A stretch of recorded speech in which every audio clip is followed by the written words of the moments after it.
जैसे तैसे करके किशन अपने घर पहुंचा।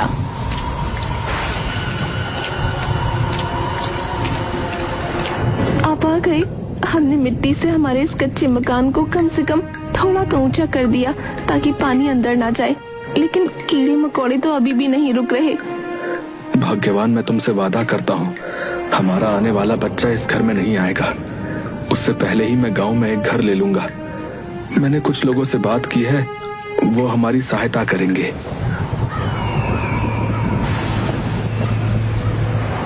और वहीं दूसरी तरफ राजेश जब अपनी पत्नी ट्विंकल को राधा के माँ बनने की खबर सुनाता है, ट्विंकल के कान से धुआं निकलने लगता है, क्योंकि ट्विंकल की कोई औलाद नहीं थी।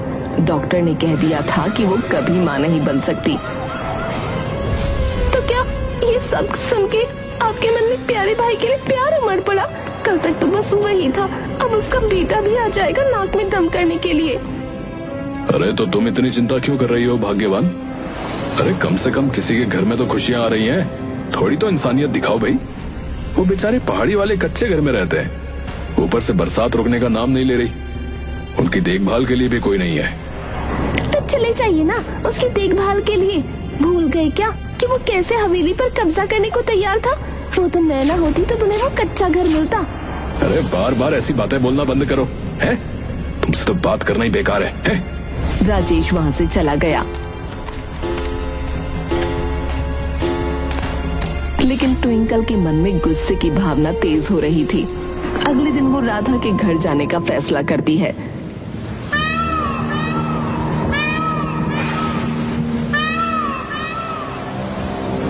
ट्विंकल को अपने दरवाजे पर देखकर राधा खुशी से भूली नहीं समाई।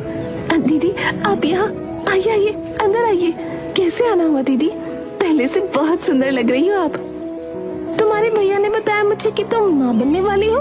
बस तो फिर ये सुनकर क्या मुझसे रहा जाता? मैं यहाँ दौड़ी आई तुम्हारे पास। तुम्हारे भैया तो कह रहे थे कि क्या जरूरत है इतना कष्ट करके पहाड़ी पर चढ़ने की, पर मैं बोली नहीं नहीं, मेरी राधा अकेली है, भला उसे मैं ऐसे कैसे छोड़ सकती हूँ? ये सुनकर राधा की आंखों में आंसू आ गए। क्या सच में दीदी आप यहाँ आई? मुझे बहुत अच्छा लग रहा है। मैं तुम्हारे लिए अपने हाथों से ये मावे की खीर बना के लाई हूँ।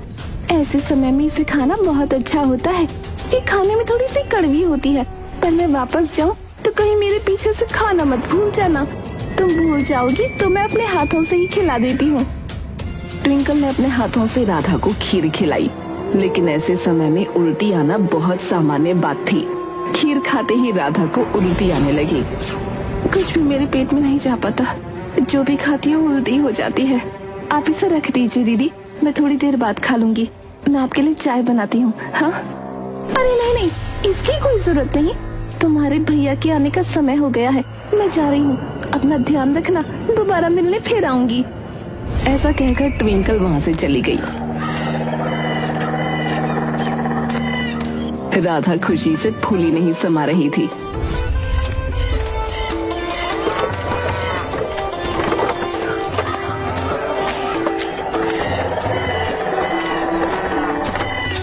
किशन जब घर पहुंचा तो उसने देखा राधा खुशी से झूम रही है।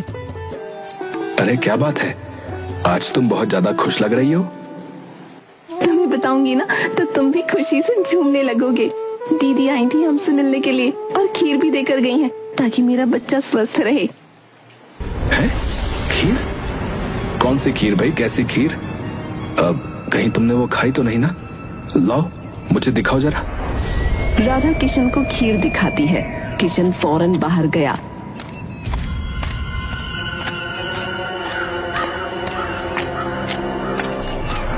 और आसपास से कुछ जड़ी बूटियां तोड़कर खीर में मिला दी। देखते ही देखते खीर का रंग नीला पड़ गया। ये खीर नीली कैसे हो गई? क्या मिलाया है आपने इसमें? मैं वही तो सोच रहा था कि मेरे भाई की पत्नी इतनी मेहरबान कैसे हो सकती है। तुम्हें जानते हुए बहुत दुख होगा राधा। इस खीर में वो जहर मिला कर लाई थी। न जाने वो जहर हमारे बच्चे के लिए था या तुम्हारे लिए। भला कोई इस हद तक कैसे गिर सकता है? मैं अभी के अभी बड़े भैया के पास जा रहा हूँ।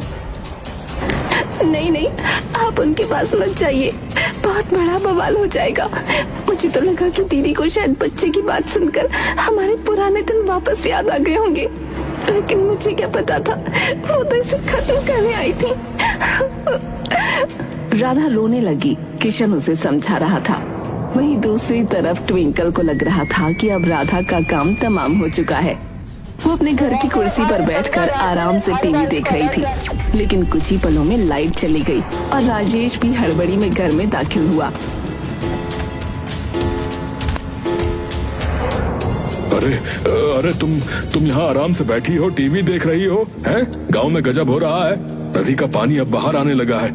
इससे पहले घर तक आए, चलो यहाँ से चलते हैं। अरे कुछ नहीं होगा, इतने सालों से जब बाढ़ नहीं आई तो अब क्या आएगी।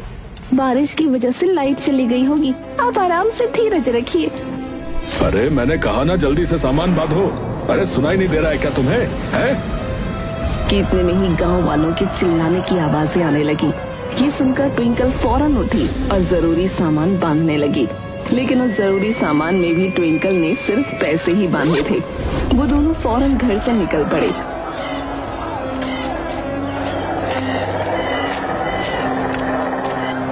उन्होंने देखा कि पानी धीरे धीरे उनकी तरफ बढ़ रहा है और कुछ ही पलों में बाढ़ ने पूरे गांव में तबाही मचा दी। पहले पानी ने लोगों के घरों को तबाह किया, उसके बाद लोग पानी के बहाव में बहने लगे। हे भगवान, रक्षा करो, मुझे आज नहीं मरना। अगर उस दिन मैंने मुखिया जी की बात मान ली होती तो ये दिन न देखना पड़ता। उन्होंने तो पहले ही कह दिया था कि बाढ़ आने के संकेत हैं। मैंने ही गांव वालों को भी बताने से मना कर दिया था। आज देखो, मैं भी इनके साथ ही बह रहा हूँ। अब तो भगवान ही कोई मदद कर सकता है। अरे वो दोनों एक पेड़ को पकड़कर पानी का सामना कर रहे थे। जब गांव में बाढ़ आने की खबर किशन और राधा को लगी,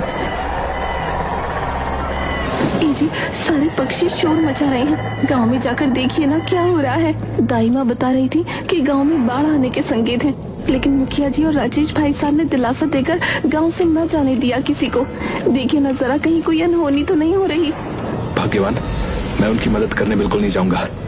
मेरा इस दुनिया में तुम्हारे अलावा कोई भी नहीं है। भूल गई कि कैसे तुम्हारे बच्चे को और तुम्हें उन्होंने मारने की कोशिश की थी। मेरा हंसता खेलता परिवार उजाड़ने की कोशिश की थी। वो सारी बातें बाद में, प्लीज अभी आप जाइए ना, वरना मैं चली जाऊंगी। तुम कितनी जिद्दी हो। चलो, तुम अपना ख्याल रखो, मैं आता हूँ। राधा किशन को एक मोटी सी रस्सी दे देती है, जिसे लेकर किशन पहाड़ी से संभल कर समझ कर नीचे उतरा। बारिश भी रुकने का नाम नहीं ले रही थी। पहाड़ी ही बची हुई थी, पूरा गांव पानी में डूब चुका था। किशन को पहाड़ी के पास जितने भी लोग दिख रहे थे, किशन ने उन सभी को अपने पास बुलाने की कोशिश की। सुनिए, मैं सुरक्षित जगह पर हूँ। मैंने ये रस्सी एक बहुत ही मोटे पेड़ से बांध दी है। आप लोग इसे पकड़कर ऊपर आ जाइए। देखिए, डरिए नहीं, धीरे धीरे करके आ जाइए। सामान छोड़िए, पहले आप अपनी जान बचाइए। किशन की बात सुनकर महिलाएं और बच्चे रस्सी पकड़कर पहाड़ी पर चढ़ने लगे। पहाड़ी पर बचे हुए लोगों को किशन किसी भगवान के फरिश्ते की तरह लग रहा था।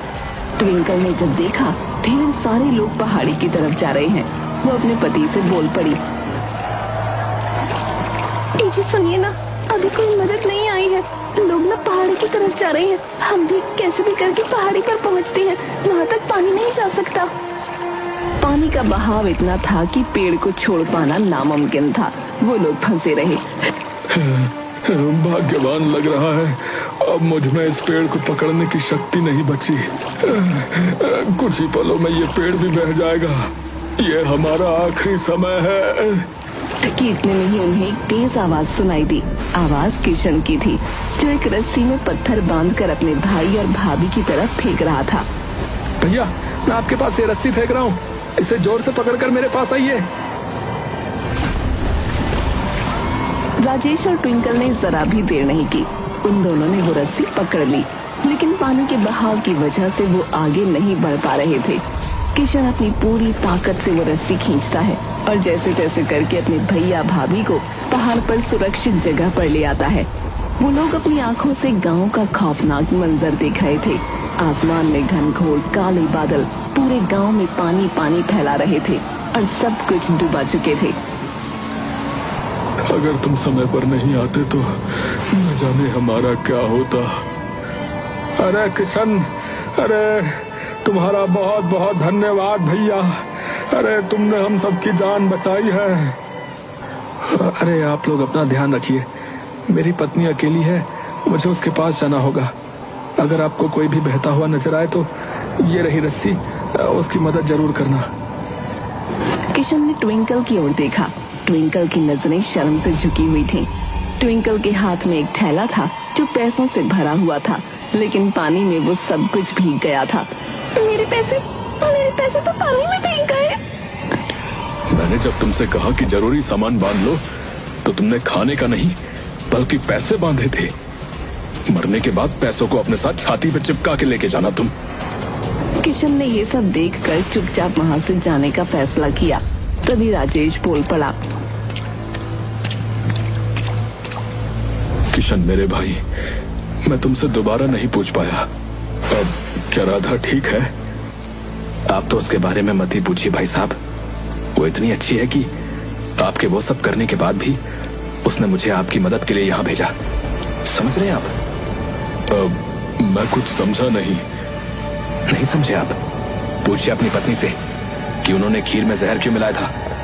क्या वो मेरी पत्नी को मारना चाहती थी? पहले ही हम बहुत कष्ट में जी रहे हैं, क्या थोड़ी सी खुशियां आप लोगों से देखी नहीं जा रही? मुझे आप लोगों से कोई बात नहीं करनी। आप लोग यहाँ सुरक्षित बच गए हैं, मेरा काम पूरा हो गया है, अब मैं जा रहा हूँ। ये बोलकर अब किशन अपने घर लौट पड़ा। ये क्या सुन रहा हूँ मैं ये है? एक औरत होकर दूसरी औरत के साथ भला तुम ऐसे कैसे कर सकती हो भाई?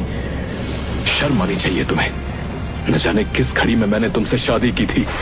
आज मेरे देवता जैसे भाई ने मेरी जान बचाई है। वो अपनी पत्नी को उस हाल में छोड़कर सिर्फ मेरे लिए यहाँ अपनी जान दांव पर लगाने आया था। हे भगवान, इतने सालों से मैं क्या करता रहा। मैं जा रहा हूँ उसके पास। मुझे भी अपने साथ ले चलिए ना। राधा के पैरों में गिरकर मुझे उससे माफी मांगनी है। स्वार्थ में मैं इतनी अंधी हो गई कि मुझे उसके होने वाले बच्चों की खुशियाँ भी नजर नहीं आई। ट्विंकल अपने पति के सामने बहुत रोई और गिड़गिड़ाई, जिसके बाद वो दोनों पहाड़ी वाले कच्चे घर पर जा पहुंचे। भाई साहब, दीदी, आप दोनों यहाँ अंदर आइए ना। भीग गए हैं आप लोग पूरी तरह से। जल्दी से कपड़े बदल लीजिए अंदर आइए। इतना कुछ होने के बाद भी राधा की दरिया दिली देखकर ट्विंकल की आंखें शर्म से भर गईं। राधा, तुम बहुत अच्छी है। 7 जन्म में भी मैं तेरे जैसी न बन पाऊंगी। मुझे माफ कर दे। अपनी दीदी को माफ कर देगी ना तू? कैसी बातें कर रही हैं आप? किस बात की माफी मांग रही हैं आप दीदी? मैं तो बिल्कुल सही सलामत हूँ। ये सुनकर ट्विंकल राधा के पैरों में गिर गई। खुद पर बहुत शर्म आ रही है मुझे, पर आज के बाद ऐसा कभी नहीं होगा। मैं तेरी बहुत देखभाल करूंगी। ये बच्चा सिर्फ तेरा नहीं, मेरा भी है। मेरे भाई, तुम इतने कष्ट में यहाँ जी रहे थे और मैं नालायक वहाँ हवेली में। मैंने कभी तुम्हारे दुखों की तरफ देखा भी नहीं मेरे भाई। न यहाँ पर बिजली है, न कोई सुविधा है। चलो आज से तुम मेरे साथ हवेली में रहोगे। चलो। किस हवेली की बातें कर रहे हो भैया आप? वो हवेली, अब तक तो बाढ़ में उस हवेली की ईंटें तक बह गई होंगी। नजर उठाकर देखिए, कुछ भी नहीं बचा। पूरा का पूरा गांव तबाह हो चुका है। आप अपना दिल छोटा मत कीजिए। जान से बढ़कर कुछ नहीं होता। आपने जो कुछ भी कमाया वो सब दोबारा हासिल कर लीजिएगा। आज मेरी आंखें खुल गई हैं, पर समझ में नहीं आ रहा कि किस मुंह से माफी मांगू, किस मुंह से। भैया, भाभी, राधा ने आपको माफ कर दिया है, तो भला राधा के आगे मैं कौन होता हूं आपसे नाराज रहने वाला? आप लोग जब तक चाहे हमारे इस कच्चे घर में रह सकते हैं। हाँ, हवेली जैसी सुविधाएं तो नहीं मिलेंगी, पर हाँ, शांति और खुशी से जीवन जरूर जिया जा सकता है।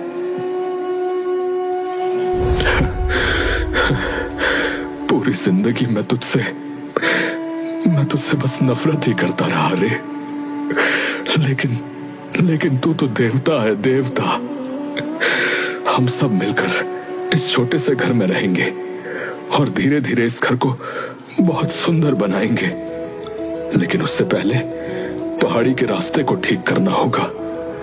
वो मिट्टी का कच्चा रास्ता पत्थरों से भरना होगा।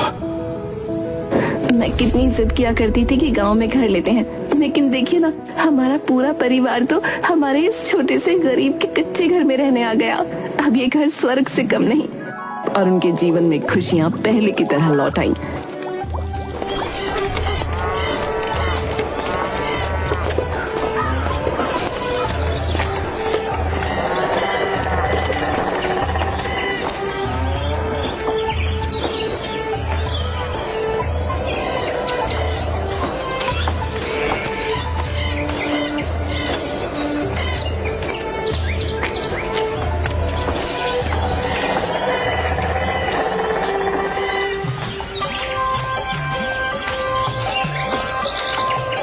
कुछ ही समय बाद राधा ने एक प्यारे से बेटे को जन्म दिया।